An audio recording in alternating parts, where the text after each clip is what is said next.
Hi, and welcome to Filmmakers Compass Podcast, a show where we discuss movies and, well, more movies. So I hope you guys are all, strapped in and ready for some film discussion because we're back. And after the response we had to last week's show, CP, I am super stoked. Dude, I am psyched to be back. Before we start, we got to call it out just so everybody knows our audio is going to be trash this week. For those of you in SoCal, you know that's right now temperatures are somewhere between Tatooine and the surface of the sun. So we did not cut our AC and we're still dying, but we're not turning it off because you'd actually see two people die on a podcast. Yeah, the whole thing is like, if I lean in, I was literally like, if I shut it off, I'm going to have visible sweat. I will sweat for this show though. I don't know if everybody wants to see like my pit stains. We all appreciate your dedication, D-Man. That is commitment to your craft, and I thank you for it. Well, if listeners, if you guys do want to see me suffer on behalf of the show, we can make that happen. I figured people would be like, nah, I don't need to see D-Man burning alive. So we'll figure that out. But hopefully you can bear with us while we bear through this heat wave, and we're still bringing you the next episode of the show. Now, while we kick this one off, we are actually changing something at the top, which is, I'm so excited. We are bringing shout outs to Filmmakers Compass podcast. And he is so excited. He has told me every day since we recorded last how he's so excited about the list of shout outs he has to make. Yeah. So for all of our listeners, I just held up my iPad, which has my notes from all the comments and all the responses we got from all of you. And I can't tell you how much it just energizes me and gets me amped up because I love the dialogue with our listeners. And it's a big part of why I like doing podcasts. So I'm really pumped. These are the first shout outs we're doing on Filmmakers Compass. So CP, are you ready? Oh, totally. I have been ready for a week.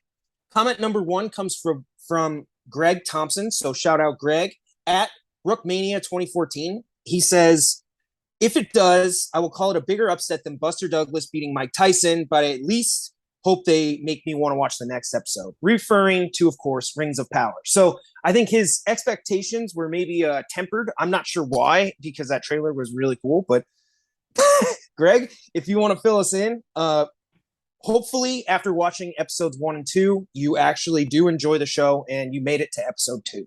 So I hope so. And just to be fair, audience, we'll definitely be talking about it a little bit this episode, but we're going to really dive into the Rings of Power in our 3rd or 4th episode here. This isn't a Lord of the Rings podcast, so we don't want to, sour the 5 people out there that actually hate Lord of the Rings. So just bear with us. D-Man, do your thing. Next up on shout outs is Ryan Weinzel. So I got to give a big shout out to Ryan Weinzel. What's up, Weinzel? I also used to host another podcast called Indecisive by Choice. And this guy has been listening to me talk. Well, we've been friends since we were like 2. So for a very long time. And Weinzettel, I love you, man. And I always love that you take, a few seconds out of your day to leave me a comment on something ridiculous I said this week. So thank you so much. Freaking love it. And he actually said, name the person who quoted this phrase.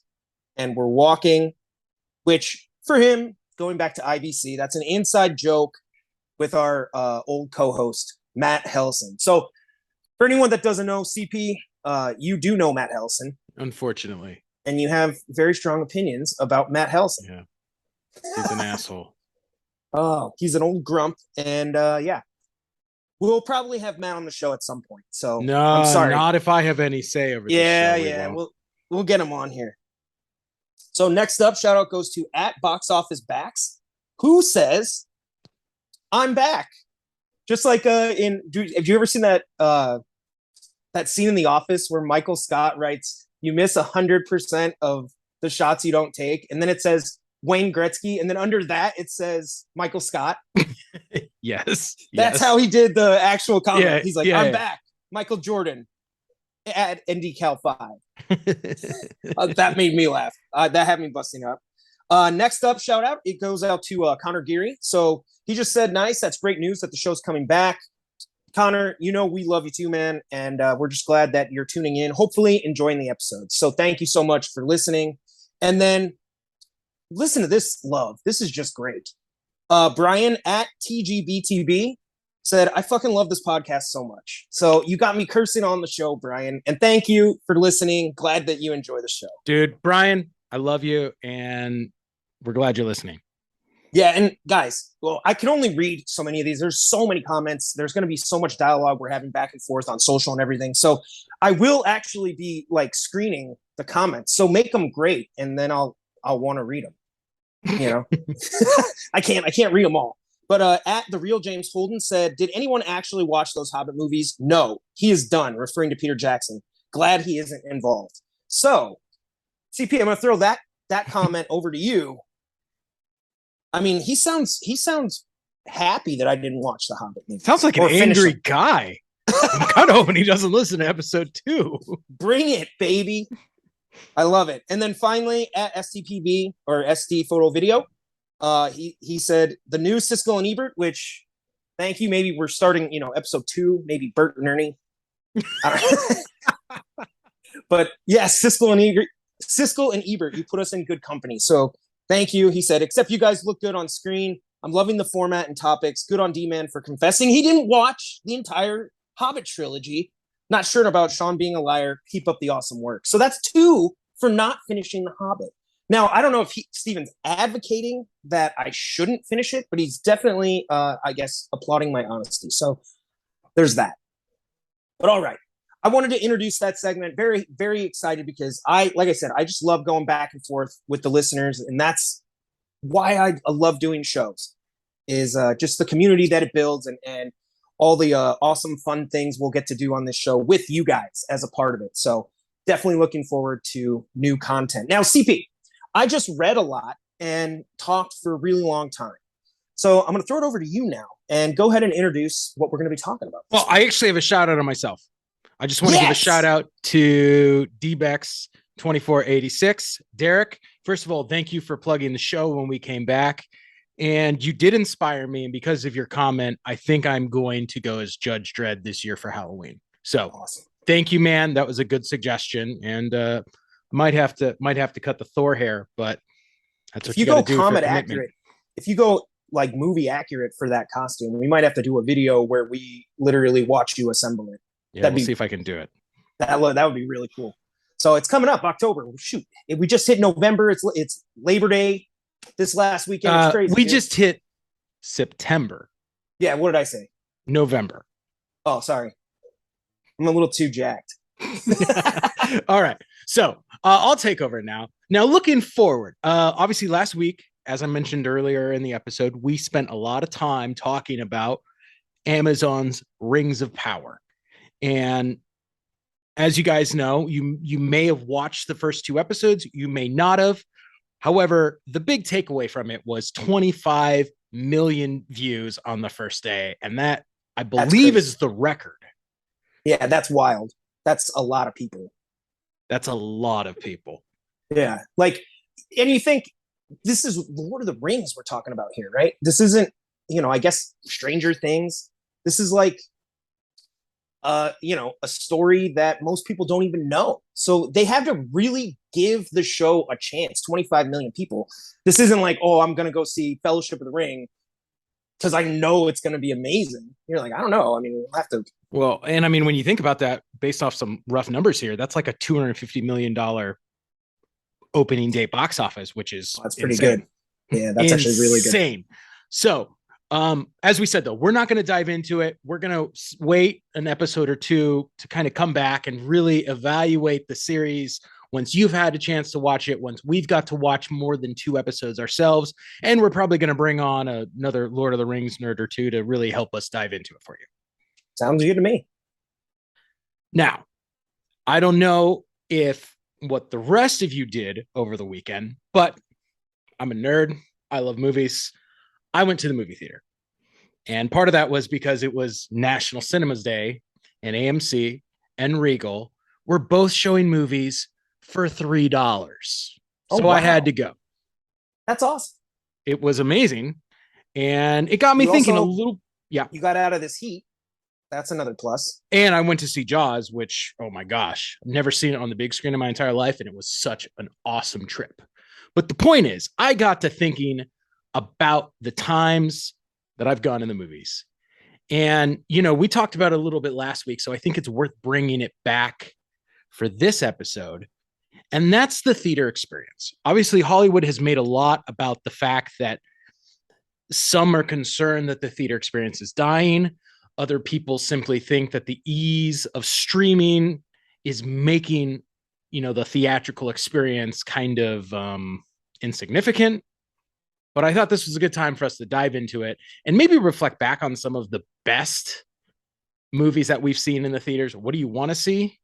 And we'd love your feedback as well, audience.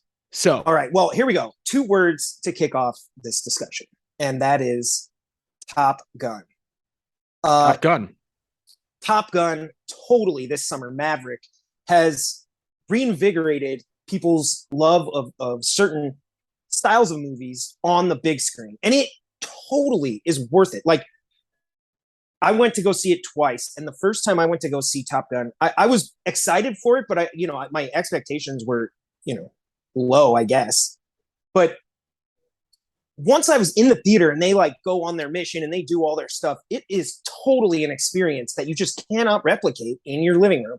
And to those of you out there that do try and you got surround sound and everything, should invite me over. I love movies. So, but not, I think when you're talking the big screen and what all that brings to the table, it just cannot be replicated. It's an experience that, maybe there's some people that talk or something in the theater, but I don't know. What do you think? Is this a dying business model? I don't think that it is. And I mean, case in point, Top Gun is a great example. And I think most people who've seen the movie would agree with you. In fact, as of the time that we're recording this podcast, I did check. It is now top more than $1.4 billion and just surpassed Black Panther as the 5th highest grossing movie of all time. That is just so impressive. Given that, I get it, it is a sequel, so it's not a wholly unique movie, but it does have the draw power of Tom Cruise. But this isn't Marvel or Star Wars. Yeah. And I think that is something that's worthy of applause. I'm not necessarily, we're not going to do a breakdown of Top Gun, but I mean, yeah, right now, Disney knows this. You slap Marvel or Star Wars or even, Disney animated feature, and you got a hit. Yeah. Just bring your A game. But yeah. Even, what was it? I think Rise of Skywalker, the finale to the Skywalker saga, still grossed $1 billion. And I mean, I can't. I can't get into Rise of Skywalker. But I mean, let's just say, I think a majority of people are actually in agreement, think certain things get review bombed on Rotten Tomatoes. I think this is it was a real review, it's just that bad. Still made $1 billion. And that's that is so much money. Well, I think that there is a demand. I mean, case in point, as I said, I was at the theater this weekend. It was packed. I think that it kind of is a little bit of two things going on. One, everything is built around the tentpole films that people are drawn to see. And and I think we've had this conversation, when you really start doing the math on tentpole films between the DC films, the Marvel films, the Star Wars films that come out during a typical year, that's almost once a month that the major studios are drawing you out to see a movie. Yeah. So once a month, they've already said, hey, if you're an engaged moviegoer, we're expecting your butt in a seat. And one of the problems with that is that doesn't leave a lot of opportunity for the average moviegoer to go check out things that aren't tentpole films. Yeah, fair enough. And I will say, obviously ticket prices have gone up, but I bet $3 helped. That's a lot less than an old, or a new movie experience. I mean, do you remember the last time that movie tickets were $3? I don't even think in my lifetime I remember that. No, and I guess what I'm getting at is, so when you look at ticket prices rising, I also do think that correspondingly the theater experience has gotten a little bit better. Like I don't know about anybody else, but out here in California, you can go to the theater and sit in a recliner, and they'll bring you a beer and a quesadilla if you want it. You know, No, do you remember when they invented stadium seating? Yeah, like that was our era. Yeah. You know, everyone was like, "Oh, we should make these seats like tiered." You're like, "Wow, novel idea." But so I do think the theater experience has improved. But I think what's fascinating is like for like most movies, right? You go to a movie on a Tuesday afternoon, the theater's probably pretty empty, and this is why I don't know how they can get it to work, but the whole movie pass setup of like, hey, come to movies in general so we can get butts and seats. What good is an empty theater on a Tuesday? No, you're right. You're absolutely right. Especially when people are like, a lot of these movies, first of all, they're not all Top Gun, so they're not necessarily, they don't warrant going to the theaters inherently, and they can watch it on streaming. And I think a lot of people now, when you look at like the cost of movies and then people paying for each of these streaming services, which is wild. I mean, can we even Netflix, HBO Max, Showtime, Hulu, Disney Plus, like, yeah, Amazon Prime. There's like so many streaming services that is it awesome to have all your content on demand? Of course, but that all adds up. And that itself kind of detracts, I think, from a little bit of people going to the theater because they're like, I am paying for these streaming services, so I should watch shit at home. Yeah. No, that's true. That's true. So, no, I don't think the theater experience is ever going to go away. I don't think it'll die. I think box office receipts often, they do warrant its existence, right? I'm literally paying you to watch a movie where with streaming and everything else, right? I'm subscribing. Yeah. I'm paying you singularly for one viewing. I think as long as people don't give up on that, we'll set theaters. I think you're right. And I think, I think that the advent of the movie pass type model, the subscription model of going to the theater, I think that down the line, we'll see some sort of packaging between restaurants or bowling alleys and movie theaters to make it the experience that it used to be. What about, would you be in favor of like slightly increased streaming service price, but that would give you subscription to go to the theater? I mean, I already have my AMC theater subscription, and I'm not saying, like, giving hey, it up. But if instead of paying like $8 a month, if I paid, $18 for Disney Plus, that also gets me in to go see Disney movies at the theater. Yeah, I'd be game. I mean, like that, I mean, I want to see everything in the theater, no matter what. I just went and saw a movie from 40 years ago this past weekend, which, by the way, was awesome.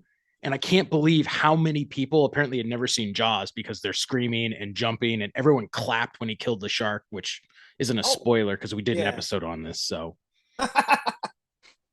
no, but I mean, in a weird way, like you're talking about the theater experience, there's actually a lot of movies that I would love the opportunity to go see with an audience on the big screen. Well, that was one of the things I wanted to ask you about. What movies have you not been able to see that you would go back if you could? An audience, you got to chime in on this because this is something we want to get your read on too. I would love to see like Ghostbusters, Back to the Future, Jaws. Obviously, there's going to be movies that I love that I would want to see on the big screen again. So I think number one would be Jurassic Park. Like I went and saw the new Jurassic World. And I mean, if you experience, which I have multiple times, Jurassic Park in the theater, it is unreal. It's so good. It's a great experience. And then I was fortunate enough for the Star Wars special editions in like 1996, 97. 97. When they re-released them. I think you and I might have even actually gone together. Yep. Way back in the day. Way back in the day. Yeah, and getting to see Star Wars, that's my favorite movie. So just getting to see that on the big screen when, I think they even had a commercial that used to air where it literally like in the middle of the screen, it just had a little box and it's playing Star Wars. And it's not a box, it's TV. But it's playing Star Wars, and then the guy in the background's like, since 1979 or whatever, like you've only been able. You probably should know this. No, but they re-released Star Wars in theaters like later. I know when it came out, but yeah, I'm saying that it has played in theaters at later dates.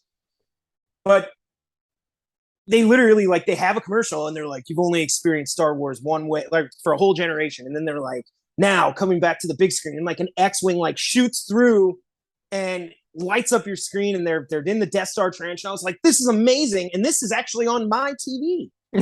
Like they just tricked me right now, and so I finally got to experience that on the big screen, and it was amazing. I know why Star Wars is like the best movie ever made.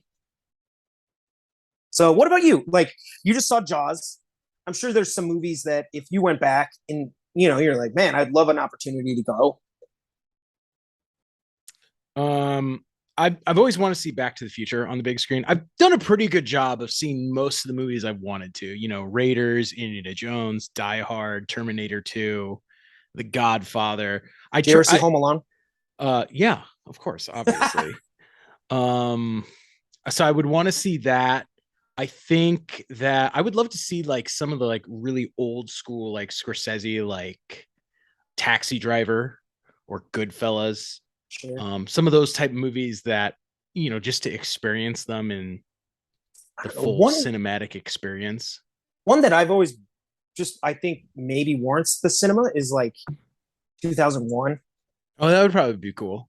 Like to get to go to see that on the big screen. Different experience than just like having it on. Fair enough. I don't know. I feel like I'm missing something that is pretty epic. I'd love to go see Lord of the Rings again. I did get to see those. That would be fun. I would be awesome. Game to check those out. And it's kind of weird that they haven't re-released them. I know. Maybe they did. I don't know. You'd think they would in anticipation of this new show, but I don't know.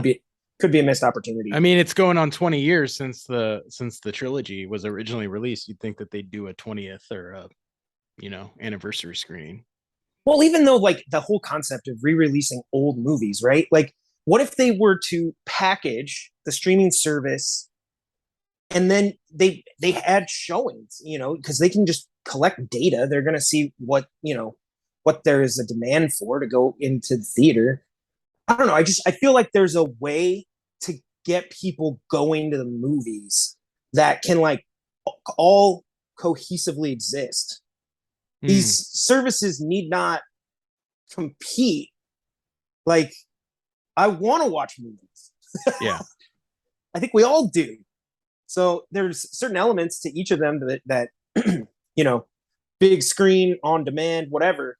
But I feel like if they could just find a way to like work together, because I think the problem with MoviePass, if you ever read their history, they were so combative with theaters. You'd think that they'd want to be good partners, but instead they were trying to be like, no, you have to give us like these rates or these deals. And theaters kind of scoffed at it. They're like, no, like this doesn't really do anything for us. You're like, it's getting people here though. And then we'll just like figure the rest out. But they didn't work together. Well, my issue is always when you look at kind of the re-releasing of films in the theater, it seems like it's only limited to art house films or art house theaters or discount theaters. The mainstream Regals, AMCs typically don't show movies that have already played, at like a second or third run. And I always thought that was weird because I would think that if AMC did like a throwback Thursday where you could catch an old movie for $5, I would go. I mean, I just proved it. I did it this weekend. Yeah, it was $3. Big difference. Oh, you're right. $5 is too rich for my blood. No, but I totally get it because what they're doing is they're kind of like making those the bargain bin movies. You're not giving it like a premium feel. Like it should be like an experience. And Throwback Thursday could also, like you said, you could tie in local restaurants and different things for like date night packages and like all this stuff. These guys got to get more imaginative, dude. Seriously. Or I don't know, maybe they're complaining, but they're really just fine with the amount of money they make. Because That could be it. yeah, like maybe at the end of the day, like the needle has not moved enough yet for them to be like, no, we got to change our ways. But it just seems like there'd be so many fun things you could do with movie theaters and just tying everything together. I don't know. No, I'm totally with you. And it blows my mind that it hasn't happened to the extent that we would have thought that it would. All right. Okay. So something I want to ask you now is this. Obviously, Right. you have seen a lot of movies. I know there's a lot of movies that you want to see. Mm-hmm. But give me what are the three best theatrical movie experiences you have ever had? Okay. I'm gonna go in this order. Jurassic Park, Top Gun's up there now, and I'm gonna go Avengers End Game. I was gonna pick Inception, which I think maybe is actually it's a deeper like cinematography. I think some of the Marvel movies can be a little flat on the big screen, but in terms of sheer epicness and shared experience with everybody in the theater, it was awesome. Okay. And would you have guessed that one of those three would not be Star Wars? No, I'm actually totally shocked by that. Totally shocked. I figured it was going to be Star Wars, and Star Wars. Oh, man. I went and saw Revenge of the Sith at midnight, which was a thing back in the day. You actually had to be there at midnight. There's not assigned seating, so you have to run down the hall in your Jedi costume and go get your seat. And loved Revenge of the Sith. I actually ended up calling out of school the next day too, so I could go again. Nice. So, which was that's actually kind of a funny story because I had somebody that I had a friend. I was like, you got to call and be my mom so I can go see Star Wars. Wow, seriously? Yeah, that's true. But anyway, yeah, Star Wars. I don't know. I feel like just my all-time favorite scene while at the theater is the T-Rex escape in Jurassic Park. I mean, but I think now I'm gonna say my number two might be the mission in Top Gun. Wow, it was incredible. No, I mean it's incredible. I just the fact that you do not have Star Wars as one or two makes me feel like I don't actually know you. You're not the person who I thought you were. Oh my gosh, dude, just picture Duel of the Fates on the big screen. I got to go to that. It was amazing. The pod race. I'm just gonna list Star Wars, so we can't do this. But no, Avengers End Game at number 3, I think was such a shared, everyone in the room. Avengers End Game was the bigger hype, but I think the more shocking moment was actually in Infinity War when people started disappearing. Our whole theater was like, what? And then they just cut out, and you're like, wow, crazy, dude. That is pretty crazy. Can I just say, I know it's a little cheesy, but it's 100% earned. But man, the moment when that portal opens and Sam's on your left, and then this is all going right where we think it is, and they're about to just kick ass. In the theater was unlike anything I've ever been a part of. I bet that's what people describe the Death Star trench run in original Star Wars if you'd never seen it. I bet Star Wars was that for a whole generation of people. And which, by the way, Death Star trench scene is actually my all-time favorite scene in a movie. Just FYI. So if you ever want to do movie rankings by scene, that's my number 1. Well, thanks. Considering I didn't ask at all, I'm really glad that was the answer that you gave me, D-Man. Appreciate it. What about you? Throw it over to you. I got to start with honorable mention. My honorable mention is actually going to be Endgame, and that's just because on opening night I actually went to see it back to back. I bought 2 tickets. Wow. In the exact same theater in the same seat, so I just went to the first showing and then hung around. I went to the bathroom and came back and sat down for round 2, and that was kind of intense, really, just because it's a long movie. And it was 6-something hours in the theater. And afterwards, I was just yeah, that was a lot of Avengers. But how was it? I mean, that's kind of a unique experience, right? So you got to experience that Endgame scene firsthand. You're surprised as everybody else. But how was it sitting there watching it with an entire different theater that doesn't know yet how epic this shit is about to get? It was weird because I felt like I was in the know because I was, and I'm just like, oh, you guys have no idea what you're in for, right? Yeah, it's gonna kick in. It was kind of crazy. Okay, so number 3 for me, it actually was with you. We actually went to the Harry Potter and the Goblet of Fire premiere at a midnight show. And I did not want to see it because I didn't like the Harry Potter movies, especially. So the way that you convinced me to see it was you're like, well, let's just wear costumes. So you went as Gandalf and I went as Obi-Wan. Yep. And so like we walked in and all the nerds loved it because, well, Harry Potter nerds also like Star Wars and Lord of the Rings. They do. But it was funny because when we bought our ticket, the guy's like, no, you guys can't come in. And we're like, what? He's like, I figured it was like a costume thing. And he's like, yeah, because both of those movies are way cooler than Harry Potter. And then I was like, oh, that's funny. Yeah, he's like, listen, you got to wear the attire to the correct movie at least. Yeah, right. I mean, I think I was closer with Gandalf, but I don't know. I mean, you got the cloak. But I remember everyone was like taking pictures and posting them on Facebook and stuff with you because, you know, that Gandalf that came out. Pretty awesome. Facebook was probably the only, Facebook and MySpace were probably the only social media back in the day in town. Yeah. Number 2 for me was also going to see, you know, Revenge of the Sith, because that was at the time we thought the end of Star Wars. And, you know, since we were super little, we were looking forward to it. I actually skipped the last class of the day in April to be the first person in line to buy a ticket to go see Revenge of the Sith. That's amazing. So then obviously after that, I remember skipping school or leaving school early that day and lining up at the movie theater at like 2:00 in the afternoon and just waiting until, you know, the midnight show rolled around. Yeah. People don't know. Like now you just go, you reserve your seat. So that's done. They have like these A-list pass things so you can skip the line to get your concessions. And then they moved all the theater times up. You can go at like 6:30, 7. No.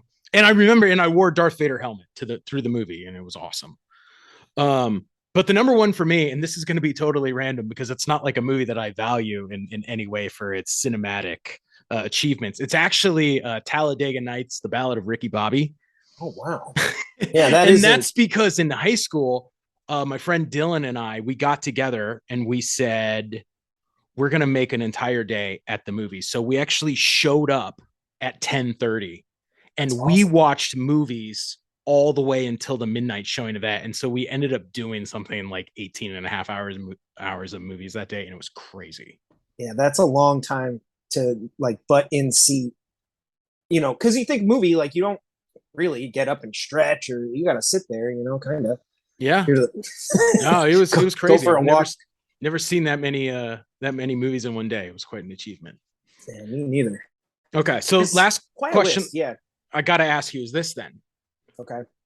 What movies have you seen the most in movie theaters? All of the prequels. Yeah. Like times. Like, do you know the movie that you've seen the most times in a movie theater? Probably Revenge of the Sith.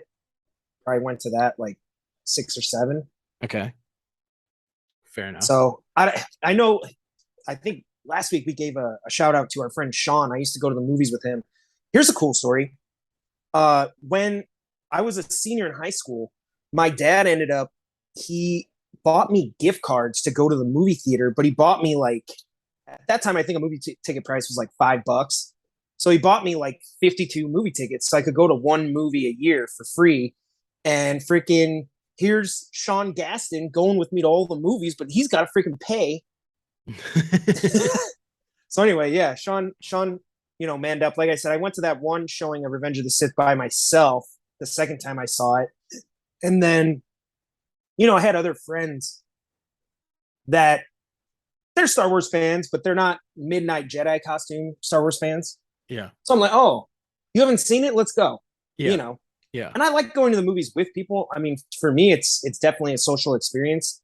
You know, I like going somewhere and getting dinner beforehand. I like going out and grabbing a drink and talking about the movie right after you saw it. I like the whole aspect of the theater experience, which really just, God, D-man, you just went full circle right now. But yeah, it was probably Revenge of the Sith. Fair enough.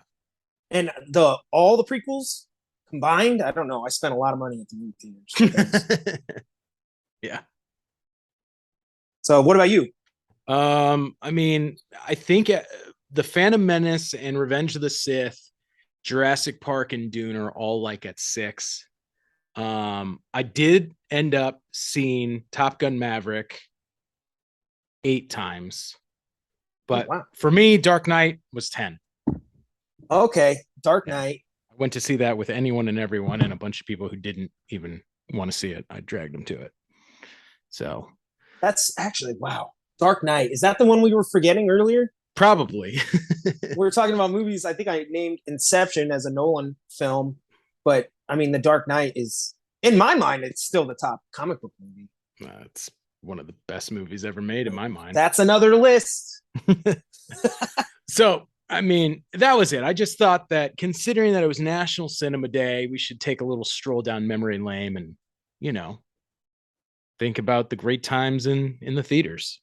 Yeah. And they really are some of my favorites. Like you said, I have gotten dressed up and I've waited in those long lines and it's paid out. And, the best thing about midnight shows is that, only occasionally do they're not good. Because, if the hype is around the movie, I feel like most of the time, what you're getting. But sometimes you don't know how great it'll be. But then, every once in a while, you get, Matrix Revolutions.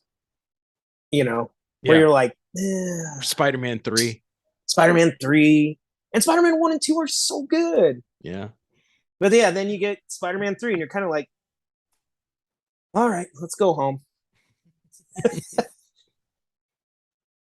Yeah. Such a bummer.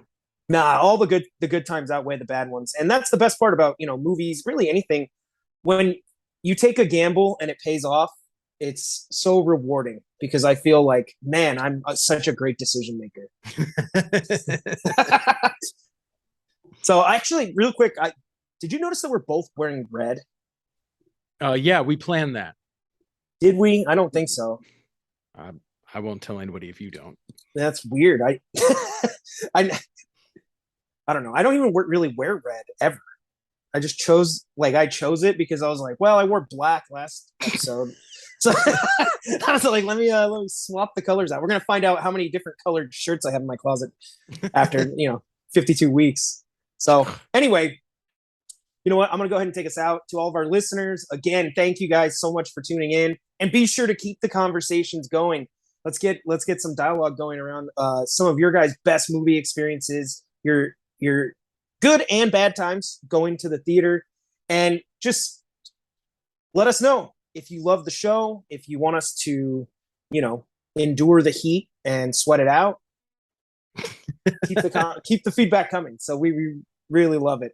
Now, to do that, you can actually go to filmmakerscompass.com, where we have all of our social links and our feed is set up. You can also follow the show at Film Podcast on TikTok, Instagram. We are on YouTube, and full episodes are there, so you don't have to RSS this thing, although we are listed on all major podcast directories and Spotify.